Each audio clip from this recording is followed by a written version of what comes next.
April last year, I travelled to northern Syria. I went there because I think people are building something very beautiful there. It's a very democratic society, it's very egalitarian, and potentially is a model for the whole region, if not the wider world as well. And I wanted to be there to see that and also to do everything I could to help. And because it's a region that's very much under threat by a variety of powers, helping for me meant going there to fight.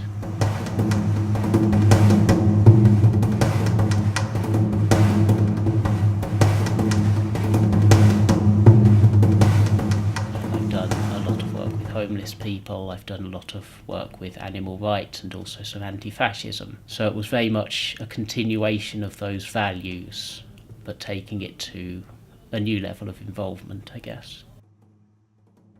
A big part of the whole Rojava North Syria programme is about everybody working together to help each other. It's about breaking down the old ethnic lines, breaking down gender lines. And I also felt that because I had made a choice to be there, it was very good if I was on the front line taking risks so that somebody local didn't have to if they didn't want to. My life before leaving was pretty comfortable. I had long-term housing at extremely cheap rents for Bristol. I had reliable seasonal work that was enough to get me through the year and a good group of friends around me. But I didn't feel that I could keep that and use it as an excuse not to help people. It's weird and it's boring in a way that can't really be conveyed until you've done it. You're waiting for ISIS to try and attack, which really didn't happen as often as I thought it would. And when it happens, it's almost a sense of excitement because something is happening. It should be terrifying, but the fact that you're so bored means that you don't care about the risks. You just want to be getting on with what you're there for.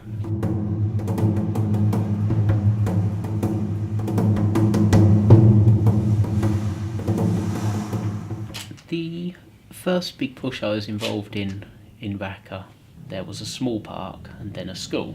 And on the second day, our unit was given the job of clearing the school, which contained at least 3 ISIS fighters.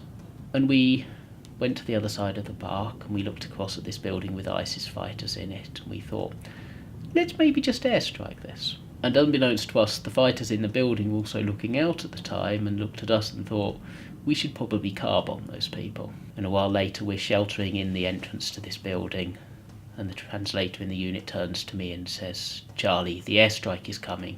Do we need to take more cover? And I shrug and I say, I don't know, how far away is the airstrike going to be? And he counts on his fingers.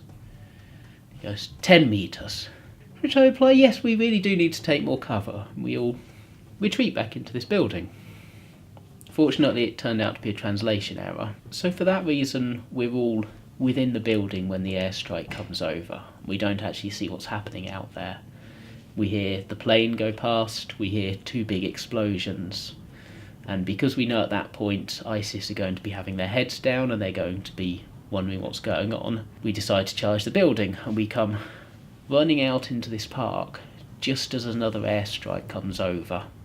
Suddenly there's 2 more giant explosions, everything's covered in dust, and we're all just left there sitting around looking very confused as the dust clears. Transpired what had happened was that the car bomb had arrived just as an airstrike that somebody had called in on the car bomb came over and blew it up about 100 metres out of our position. And then we'd thought that was our airstrike, and so we're charging directly at the coordinates we'd given the Americans at the time when our airstrike arrived and blew up those coordinates.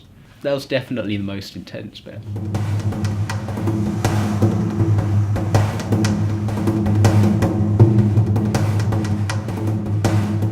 I worked with a lot of other foreigners while I was out there, and I was involved in international units for most of my time, and so I met a very broad range of people. About half of them maybe were former military people, often people who had been deployed to the Middle East and had seen all of the troubles there and who were really keen to come and find a movement that was actually fixing that and a way to get some closure over their involvement in the failed Western project by helping a local project that was working. The other people were mostly there for ideological reasons. There was a really broad range of leftists there, people that I normally wouldn't have worked with politically, but because we were all there supporting the same thing, it was really good to be able to build those links, and I think I've formed some of the strongest friendships I've ever had while out there.